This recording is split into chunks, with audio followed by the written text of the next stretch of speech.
Hoje eu tô aqui para falar dos meus 4 livros preferidos no mundo e eu vou apresentar um pouquinho de cada um deles para você e quero falar também como que eles foram fundamentais, ainda são fundamentais no meu próprio processo de autoconhecimento. Quem sabe, se você já leu, não leu, agora você pode ficar sabendo ou pode até despertar aí sua vontade de ler de novo.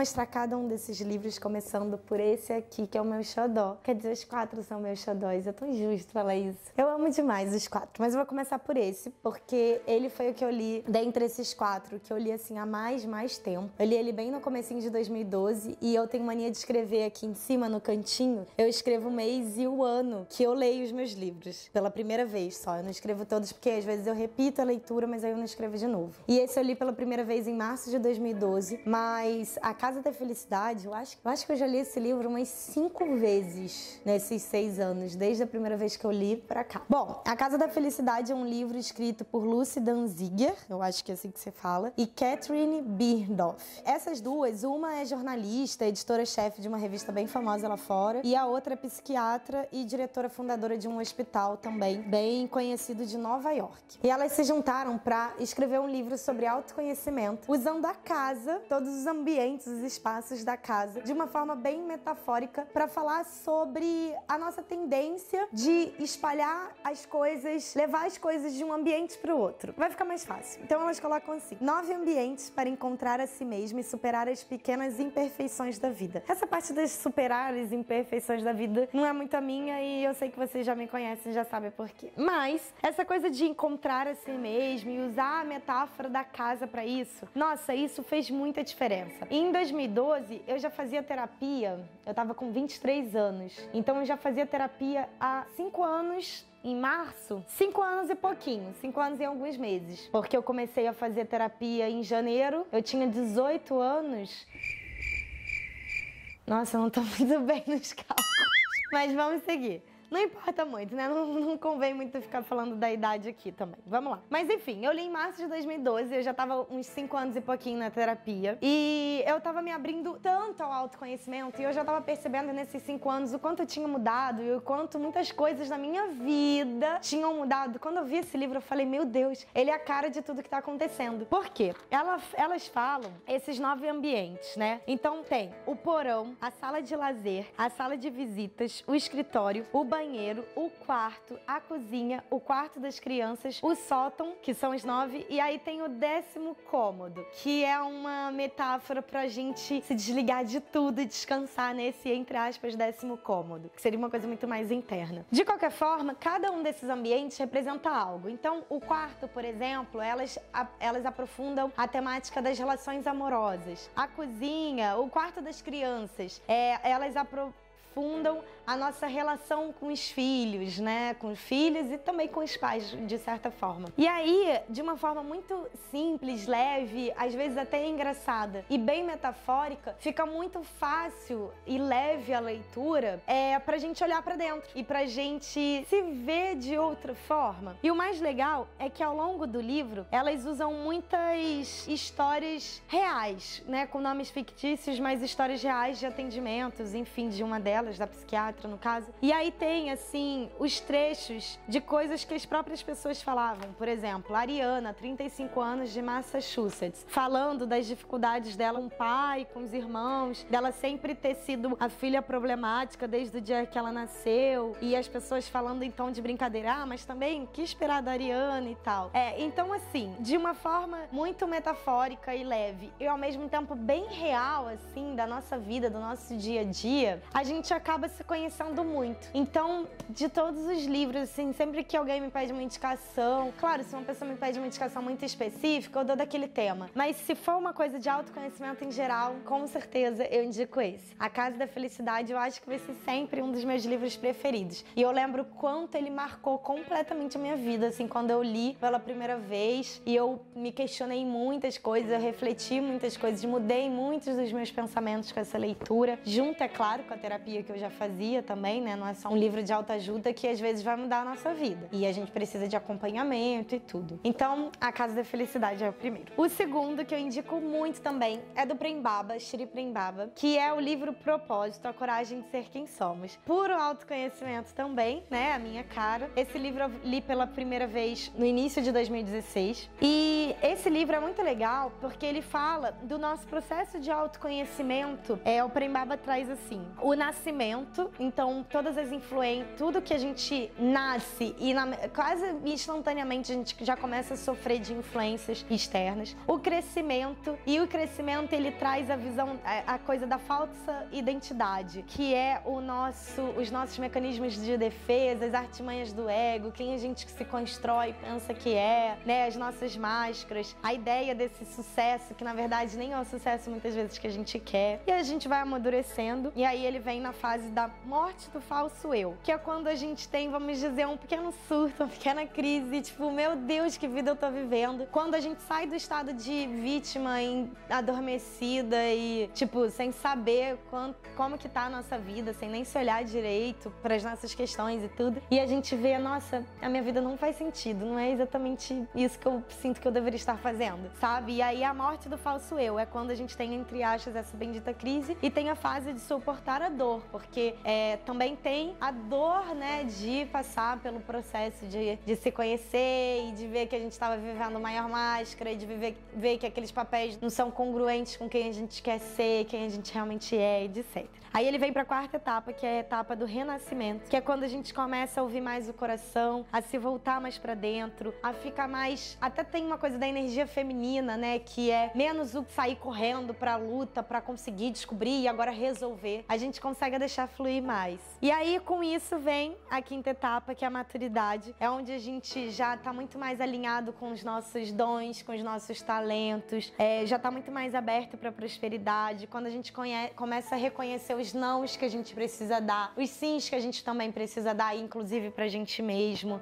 Fala-se muito do serviço, da consciência do propósito. E aí vem a sexta etapa, que é a transcendência, que é você ter o propósito comum que todos nós temos, que é o de amar, né? De estar aqui em evolução com o propósito, acima de tudo, de amar e de ser amado. E aqui, esse transcendência e despertar o amor, eu quero chamar a atenção que não é pra uma vida perfeita, né? Não é pra viver, porque isso volta tudo, tá lá na falsa identidade da vida perfeita, né? Achar que tá tudo bem o tempo todo, que não tem problema, nananã. E aí, eu gosto muito desse livro, porque a última parte dele, depois que ele fala da fase da transcendência, ele traz práticas, que ele chama de chaves práticas, de 1 a 7. Então, para cada momento para cada fase do nascimento, do crescimento, a morte do falso eu, ele traz uma prática pra gente realmente se aprofundar. Então, por exemplo, eu peguei aqui a chave prática 5, que tem a ver com os nossos dons e talentos. Ele fala pra gente entrar em contato com os nossos sonhos infantis. O que a gente fazia quando era criança? Que brincadeiras a gente gostava mais? Colocar uma música que a gente adorava ouvir pra ver o que aquilo desperta na gente, que emoções. Essas emoções se ligam a quê na gente? E aí, com base nessas lembranças, a gente começar a fazer uma lista do que poderia ser aquilo que é realmente nosso sonho maior, nossa verdade maior. Bom, falei pra caramba, né? Mas esse livro também é maravilhoso, então por isso eu quis dividir, assim, um pouco dele com vocês. E eu sugiro muito, muito, muito que vocês procurem. Se você já leu, vale a pena. Eu já li esse livro 3 vezes de 2016 pra cá e vale a pena você ler de novo.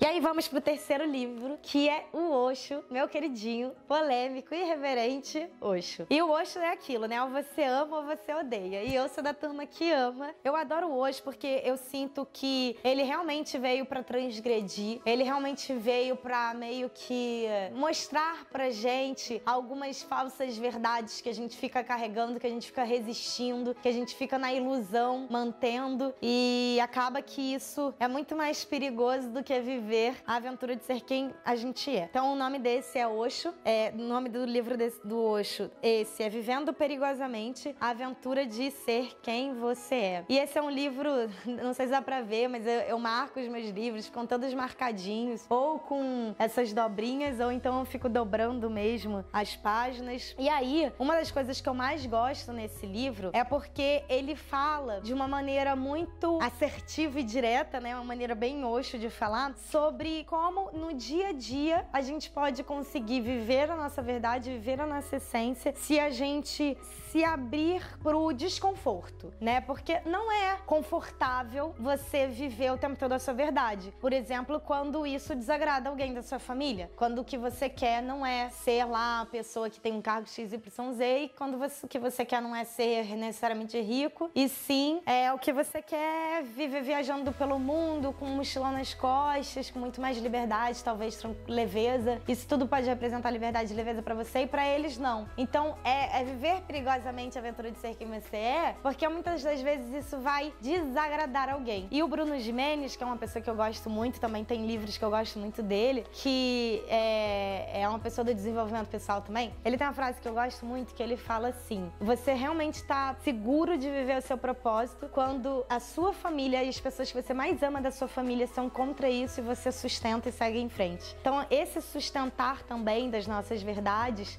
o Osho fala muito, muito, muito nesse livro. E aí ele fala isso daquele jeitinho, né, com as tapas na cara, e eu acho muito legal. Ele fala muito da coisa da integração de quem nós somos, não só viver um lado, né, o lado feliz, alegre, tanana. Ele fala de a gente se integrar como um todo, de ser pleno, de ser inteiro. Então, Vivendo Perigosamente a Aventura de Ser Quem Você É, sugiro muito essa leitura. E vamos pro quarto livro, que também não é quarto por ser depois dos outros. Os quatro estão na mesma categoria. Mas esse livro eu deixei por último, porque se eu começasse a falar dele, a gente ia ficar 40 minutos de vídeo. Ele é o livro da Louise Hay, Você Pode Curar Sua Vida. Milhões de pessoas já curaram com certeza sua vida. Esse livro, inclusive, ele é traduzido, se eu não me engano, para mais de 30 países, 33 eu acho países. E a Louise Hay, além de orientadora espiritual, palestrante, professora, ela foi uma grande terapeuta, assim. E os próprios livros dela, nossa, assim, todo mundo que lê, assim, as pessoas que eu conheço, pelo menos, e as minhas seguidoras lá nas redes sociais, elas comentam o quanto é curativo ler esse livro, quanto é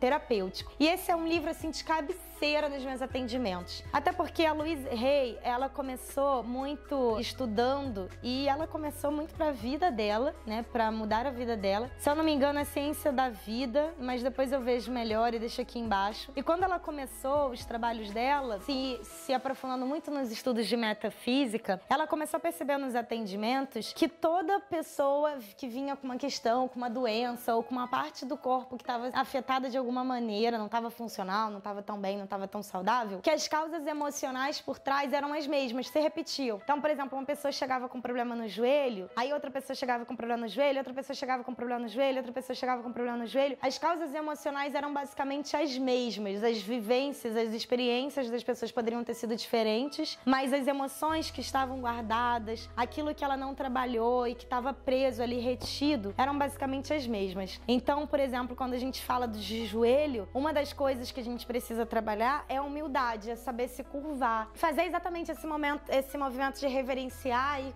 se curvar, que pode ser diante dos pais, pode ser diante da vida como um todo, pode ser diante do sofrimento. Isso vai variar um pouco de acordo com cada pessoa, mas em geral ela ia percebendo que as causas eram as mesmas. E é muito legal, assim, trabalhar com esse livro nos meus atendimentos. As minhas clientes sabem que eu uso muito, me baseio muito nele, porque além da Louise Hay trazer todo esse estudo do que tem de emoção por trás do corpo, da parte afetada, e aí eu tenho a possibilidade, fazendo isso pra mim, e quando eu ajudo as minhas clientes a também perceberem, a gente tem a possibilidade de ir para um nível de cura não só físico, não só no efeito, mas na causa. Entender lá na raiz qual é o X da questão para que aquilo não fique se repetindo como um padrão na nossa vida. E outra coisa que eu amo nesse livro e que eu amo em todas as leituras da Louise Hay é o trabalho dela com afirmações positivas. Porque quanto mais a gente repete, mais a gente leva aquelas repetições, afirmações que a gente está falando pro nosso subconsciente. Tudo é sugestão. Sugestão é aquilo que a gente ouve e a gente vai acatando como verdade. E aí, quando são verdades positivas, né, que nos impulsionam, que nos empoderam, nos levam pra frente, melhor, bem melhor, né? Assim a gente pode viver uma vida mais saudável e mais funcional. Então esse livro eu não abro mão e eu sugiro muito que você leia, se você não leu ainda. Se você já leu, leia de novo. Eu já perdi a conta de quantas vezes eu já li esse livro, até porque em alguns momentos eu abro, por exemplo, agora, acabei de abrir no capítulo 10, relacionamentos. Abri, por acaso, entre aspas, nesse capítulo. Então tá aí, hoje é importante que eu leia relacionamentos. relacionamentos. Aí nesse dia eu vou e leio só o capítulo de relacionamentos. E como são capítulos pequenos, nossa, é muito gostoso. E ela traz uma linguagem muito simples e leve, com muitos exemplos também da vida dela pessoal, onde ela super se vulnerabiliza. Infelizmente, eu falo no presente de tão presente que ela é na minha vida, né, há muitos e muitos anos. Infelizmente, ela já faleceu em 2017, mas deixando um legado, assim, maravilhoso, incrível. E são esses 4 livros, então. Eu espero muito que vocês tenham gostado. A Casa da Felicidade, Propósito do Prem Baba, Vivendo Perigosamente do Osho e Você Pode Curar Sua Vida, da Louise Hay. Se você gostou dessas dicas, deixa o seu comentário aqui embaixo falando por qual que você vai começar a sua leitura ainda essa semana. E se você tiver alguma dica de um livro muito legal que você gostaria que a gente abordasse aqui como um tema da semana, deixa aí nos comentários que eu vou adorar saber. Ah, não se esquece, curte o vídeo se você gostou, compartilha com uma amiga que você sente que pode ajudá-la e não se esquece também de se inscrever no canal, é super importante pra mim e assim você sempre fica vendo os vídeos novos, tá bom? Um beijo e até o próximo. Tchau, tchau!